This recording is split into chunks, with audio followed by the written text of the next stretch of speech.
ಲಕ್ಷ, ಜೀವ 21 ಲಕ್ಷ, 84 ಲಕ್ಷಗಳಿಂದ ಈ ಆತ್ಮ ಅನ್ನೋದು ಬಂದದೆ. ಕೋಟಿ ಕೋಟಿ ಕೋಟಿ ವರ್ಷ ಆಯ್ತು ಮನುಷ್ಯ ಜನ್ಮಕ್ಕೆ ಬರಬೇಕಾದ್ರೆ. ಗಾಯಿ, ಹದ್ದು ಕರಿತೀವಲ್ಲ, ಭೂಮಿಲಿ, ನೀರಿನಲ್ಲಿ ಈ ಆತ್ಮ ಬರುವಾಗ ಅದು ಏನಾಯಿತು, 84 ಲಕ್ಷ ಜೀವರಾಶಿಗಳಿಂದ ಕಡೆಯದಾಗಿ ಮಾನವ ಜನ್ಮಕ್ಕೆ ಬಂತು. ಇದು ಕಡೆಯ ಜನ್ಮ. ಅದಕ್ಕೆ ದಾಸರು ಹೇಳಿರು, ಮಾನವ ಜನ್ಮ ಹಾಳು ಮಾಡಿಕೊಳ್ರಪ್ಪ ಹುಚ್ಚಪ್ಪಗಳಿರ, ಇಂಥ ಜನ್ಮ ಸಿಕ್ಕಿತೇನ್ರಪ್ಪ ಅಂತ. ಈ ಮಾನವ ಜನ್ಮಕ್ಕೆ ಬಂದಾಗ ಭಗವಂತ ಇಟ್ಟ, ಕೋಪ ಇಟ್ಟ, ಆಸೆ ಇಟ್ಟ, ದ್ವೇಷ ಇಟ್ಟ, ಅಸೂಯೆ ಇಟ್ಟ, ಸಂತೋಷ ಇಟ್ಟ, ಇವೆಲ್ಲವನ್ನು ಗೆದ್ದು ನಂತಕ್ಕೆ ಬಂದ. ಇವರಾಗೆಲ್ಲ ಸೋತ್ರೆ ಮತ್ತೆ ಹಿಂದಕ್ಕೋಗೋದೆ ಕೋಟ್ಯಾನುಗಟ್ಟಲೆ. ಹಾಗಾಗಿ ಮನುಷ್ಯ ಜನ್ಮ ದೊಡ್ಡದು. ಈ ಜನ್ಮ ನಾವಿದ್ದಾಗ ಅರಿಷಡ್ವರ್ಗಳನ್ನು ಗೆಲ್ಲಬೇಕು. ಇವತ್ತು ನೋಡ್ತಾ ಇದ್ದಾರೆ ಗಲಾಟೆಗಳು, ದೊಂಬಿಗಳು, ಅವೇನು ಟಿ ವಿ ನೋಡೋಕ್ಕೆ ಆಗೋದಿಲ್ಲ. ಟಿ ವಿ ತಪ್ಪು ಅಂತ ನಾವು ಹೇಳಲ್ಲ, ಆ ಘಟನೆಗಳನ್ನು ಜನರ ಮುಂದೆ ಇಡ್ತಾ ಇದ್ದಾರೆ ಅವರು. ಹೇಳೋದು ಯಾಕೆಂದರೆ, ತಿದ್ದಿಹೇಳ್ರಿ, ಹಿಂಗೆ ಆಗಬಾರ್ದು, ನೀವು ಹಿಂಗೆ ಆಗ್ತಾಯಿದ್ದು ನೋಡಿ. ಅಲ್ಲಿ ಇವು ಇನ್ನೂ ಹೆಚ್ಚಾಗುತ್ತೆ ಈ ದೇಶದಲ್ಲಿ. ಹಾಗಾಗಿ ಮನುಷ್ಯ ಯಾವಾಗ ಶಾಂತಿ, ನೆಮ್ಮದಿ, ಒಂದು ಶಿಸ್ತುಬದ್ಧ ಜೀವನ ಇದ್ದರೆ ಏನೂ ಆಗಲ್ಲ. ಹಾಗೆ ನಾವು ಕರೆಯದೇ ಬರುವವನು, ಬರೆಯದೇ ಓದುವನು, ಬರಿಗಾಲಲ್ಲಿ ನಡೆಯುವನು. ಕೋಪ, ಕಣ್ಣು, ಯಥಾ ದೃಷ್ಟಿ ತಥಾ ಸೃಷ್ಟಿ. ನಾವು ಹೆಂಗೆ ನೋಡ್ತೀವಿ ಸೃಷ್ಟಿ ಹಂಗೆ ಕಾಣುತ್ತೆ. ಅನ್ನವನ್ನು ಅನ್ನವಾಗಿ ನೋಡ್ತೀವಿ, ಪ್ರಸಾದವಾಗಿ ನೋಡ್ತೀವಿ, ಕೂಳಾಗಿ ನೋಡ್ತೀವಿ, ಅಲ್ಲ ದೃಷ್ಟಿ ಆಗ್ತದೆ.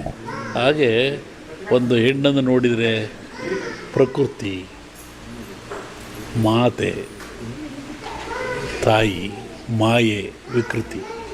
ಆಕೆ ತಾಯಿಯಾಗಿ ನೋಡ್ತೀವಿ ನಾವು, ಮಾಯಾಗಿ ನೋಡೋದಿಲ್ಲ. ಯಾಕೆ ನೋಡೋ ಕಣ್ಣುಗಳು ಆ ಥರ. ಅದಕ್ಕೆ ಕಣ್ಣನ್ನು ಶುದ್ಧಿಯಾಗಿಟ್ಟುಕೋ. ಬರೆಯದೇ ಓದುವನು ಅಂದರೆ ಕಣ್ಣು, ಬರಿಗಾಲಲ್ಲಿ ನಡೆಯುವನು ಅಂದರೆ ಮನಸ್ಸು. ಮನಸ್ಸನ್ನು ಗೆಲ್ಲೋದು ಕಷ್ಟ, ಹೆಂಗಾದ್ರೆ ಹೆಂಗೆ ಹೋಗಿಬಿಡುತ್ತೆ. ಆ ಮನಸ್ಸನ್ನು ಗೆದ್ದವನು ಮಹಾತ್ಮನಾಗ್ತಾನೆ, ಮನಸ್ಸಿಗೆ ಸೋತನು ಮನುಷ್ಯ ಆಗ್ತಾನೆ. ಹಾಗಾಗಿ ಈ ಸಂವತ್ಸರದಲ್ಲಿ ಶುಭಕ್ಕಿಂತ ಅಶುಭವೇ ಜಾಸ್ತಿ. ಇದು ಕ್ರೋಧಿ ನಾಮ ಸಂವತ್ಸರ. ಒಂದೊಂದು ಸಂವತ್ಸರದಲ್ಲಿಯೂ ತನ್ನದೇ ಆದ ಫಲವನ್ನು ಅನಾದಿ ಕಾಲದ ಸಂವತ್ಸರಗಳು ಕೊಡ್ತಾ ಬರ್ತಾ ಇದ್ದಾವೆ.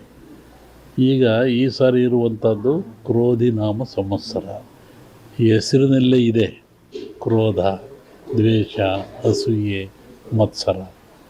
ಶುಭಕ್ಕಿಂತ ಅಶುಭಗಳೇ ಜಾಸ್ತಿ ಈ ಸಂವತ್ಸರದಲ್ಲಿ. ಶುಭನೂ ಇದೆ, ಅಶುಭನೂ ಇದೆ. ಪಂಚಘಾತಕಗಳು ಆಗ್ತವೆ. ಪಂಚಘಾತಕ ಅಂದರೆ ಭೂಮಿಘಾತಕ, ಬ್ರಿಕ್ಸ್ ಬಿಡ್ತಕ್ಕಂಥದ್ದು, ನಡುಗ್ತಕ್ಕಂಥದ್ದು, ಮತ್ತು ವಿಪರೀತವಾದ ಹೀಟ್ಗಳು, ಶೀತ ಕೊಡ್ತಕ್ಕಂಥದ್ದು. ಜಲಕಂಟಕನೂ ಇದೆ, ನೀರಿನಿಂದಲೂ ಆಪತ್ತಿದೆ, ಅಗ್ನಿಯಿಂದಲೂ ಆಪತ್ತಿದೆ. ನೀರು, ಅಗ್ನಿ, ವಾಯುವಿಂದಲೂ ಆಪತ್ತಿದೆ. ಹೀಗಾಗಿ ಈ ಪಂಚಕಂಠಗಳನ್ನು ಗೆಲ್ಲೋದೇ ಕಷ್ಟ. ಇದು ಕ್ರೋಧಿನಾಮ ಸಂವತ್ಸರ. ಪಾಪ ಜಲವೃಷ್ಟಿ ಆಗೋ ಲಕ್ಷಣ ಇದೆ. ಆನಂತರ ಈ ಸಂವತ್ಸರದ ಫಲ ಗುರು ಶಿಷ್ಯನಾಗ್ತಾನೆ, ಶಿಷ್ಯ ಗುರು ಆಗ್ತಾನೆ. ಈ ಸಂವತ್ಸರದಲ್ಲಿ ವಿಶೇಷವಾಗಿ ಹೆಣ್ಣು ಮಕ್ಕಳ ಪ್ರಾಬಲ್ಯ ಹೆಚ್ಚುತ್ತದೆ. ಅದರಿಂದ ಸುಖನೂ ಆಗ್ಬೋದು, ದುಃಖನೂ ಆಗ್ಬೋದು.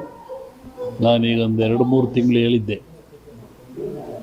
ಹೊರದೇಶದಲ್ಲಿ ಮಳೆ ವಿಪರೀತ ಆಗ್ತದೆ, ರಾಷ್ಟ್ರಗಳು ಮುಳುಗ್ತವೆ, ಬಾಂಬ್ ಸ್ಫೋಟ ಇದೆ, ಜನಜಂಗುಳಿ ಆಗ್ತದೆ, ಜನ ಸಾಯ್ತಾರೆ, ಆಮೇಲೆ ಯುದ್ಧ ಭೀತಿ ಇದೆ, 1-2 ಜನ ಪ್ರಧಾನಿಗಳು ಸಾಯ್ತಾರೆ.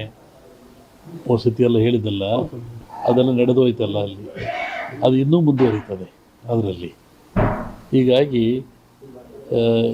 ಈ ಒಂದು ಹೇಳಿದ್ದೆ ನಾನು, ದೊಡ್ಡ ದೊಡ್ಡ ಜನಗಳಿಗೆ ಆಘಾತ ಇದೆ ಅಂತ ಹೇಳಿದ್ದೆ ನಾನು. ಎಲ್ಲರೂ ನಡೀತಾ ಇದೆ, ಇನ್ನೂ ನಡೀತಾ ಇದೆ. ಆದ್ದರಿಂದ ಈ ಮನುಷ್ಯ ಯಾವಾಗ ಸಹನೆಯನ್ನು ಕಳ್ಕೊಳ್ತಾನೆ, ನೆಮ್ಮದಿಯನ್ನು ಕಳ್ಕೊಳ್ತಾನೆ, ಕೋಪಕ್ಕೆ ತುತ್ತಾಗ್ತಾನೆ, ಅವಘಡಗಳು ಅವನಿಗಿದ್ದೇ. ಅದಕ್ಕೆ ಯಾವುದೋ ಬೆಳಗ್ಗೆ ನಾನು ಟಿ ವಿನಲ್ಲಿ ನೋಡ್ತಾ ಇದ್ದಲ್ಲಿ ಒಂದು ಕುತ್ತಗ ನಾನು ಕೋಡಿಮಠಕ್ಕೆ ಹೋಗಿದ್ದೆ, ಸ್ವಾಮಿಗಳು ಸಿಟ್ಟು ಕಮ್ಮಿ ಮಾಡು ಅಂತ ಹೇಳಿದರು. ಮತ್ತಿನ್ನೂ ಸ್ವತಃ ಕಮ್ಮಿ ಮಾಡಿದೆಯಾ ಅಂದರು. ಆ ಉಮಾಪತಿ ಅಂತ ಟಿ ವಿನೇನು ಹೇಳ್ತಿದ್ದ, ದರ್ಶನ್ಗೆ ಅವನು ಗಲಾಟೆ ಆಗಿತ್ತಲ್ಲ, ಅವನು ನೀನು ಒಳ್ಳೆಯ ತಂದೆ ತಾಯಿ ಮಾತು ಕೇಳು ಅಂತ ಹೇಳಿದರು. ಈಗ ನಾನು ಭಾಳ ಸಾಹುಕಾರರಾಗಿದ್ದೀನಿ, ಅವನ ಜಗಳಕ್ಕೆ ಹೋಗ್ಬೇಕಾಯ್ತು, ಹೋಗಲಿಲ್ಲ ಅಂತಲೂ ಹೇಳ್ತಾ ಇದ್ದ ಟಿ ವಿನಲ್ಲಿ. ಹಾಗೆ ಮನುಷ್ಯನಿಗೆ ಕರೆಯದೇ ಬರುವವನು, ಬರೆಯದೇ ಓದುವನು, ಬರಿಗಾಲಲ್ಲಿ ನಡೆಯುವನು, ಕರೆಯದೇ ಬರುವವನು ಯಾರು? ಈಗ ನಮ್ಮ ರೆಡ್ಡಿಯವರು ನಿಮ್ಮನ್ನೆಲ್ಲ ಕರೆದರು, ಗುರುಗಳು ಬರ್ತಾರೆ ಬನ್ನಿ, ಕೊಟ್ಟು ಇದನ್ನು ಅನ್ನದಾನ ಮಾಡಿದರು, ವಸ್ತ್ರದಾನ ಮಾಡಿದರು, ನಿಮಗೆಲ್ಲ ಸೇರಿಸಿದರು, ಪಾದ ಪೂಜೆ ಮಾಡಿದರು, ಗುರು ವಂದನೆ ಲವ್ ಅಡ್ವೊಕೇಟು, ಆಧ್ಯಾತ್ಮಿಕವಾಗಿ ಅವನು ಸೇವೆ ಮಾಡಿದ. ಕರಿಬೇಕು, ಕರಿಬಾರ್ದು ಅಂತೇನಿಲ್ಲ. ಮತ್ತು ಕರೆದೇ ಬರೋನು ಯಾರು? ಕರೆಯದೇ ಬರುವವನ ಯಾರಪ್ಪ? ಕರೆಯದ ಶತ್ರುನೂ ಕರಿಬೇಕು, ನಾವು ಮನೆಗೆ ನೆಂಟರನ್ನು ಕರಿಬೇಕು. ಆದರೆ ಕರೆದೇ ಬರೋದು ಯಾರು ಅಂದರೆ ನಮ್ಮಲ್ಲೇ ಇದೆ.